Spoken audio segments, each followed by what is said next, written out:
তুই কিনা আমার বাসর ঘরে প্রবেশ করেছিস রে? আমি কেন করেছি না তোমার? কেন রে?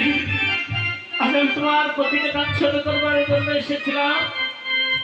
আর তোমাকে আমি অনেক সময় দেখেছিলাম, তুমি নিদ্রাতে ছিলে মা, তাই আমি তোমার উপর নিবেদন করেছি।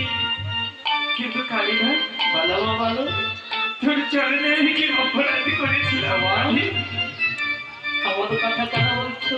তোর দিয়ে কি কোনো মায়া দয়া নেই রে কালী? তবে দেখো মা, আমার মায়া দয়া সবই আছে সত্যই, কিন্তু আমার একটি কথা শোনো। কালী করি না। আজ আমায় তুমি ধরে তোমার এই পানের বান্ডাটা তুমি ধরে রাখবে, আর তোমার এই প্রাণপতি নিয়ে চারি মাস ধরে ভেসে যাবে নদীর ঘাটে দিয়ে। আর ওই মেঘ সবাই যাওয়ার পরেই যে সর্বনাশ দেহ করেছিস কেন করলি কালী? ওরে তুই বারণী দয়া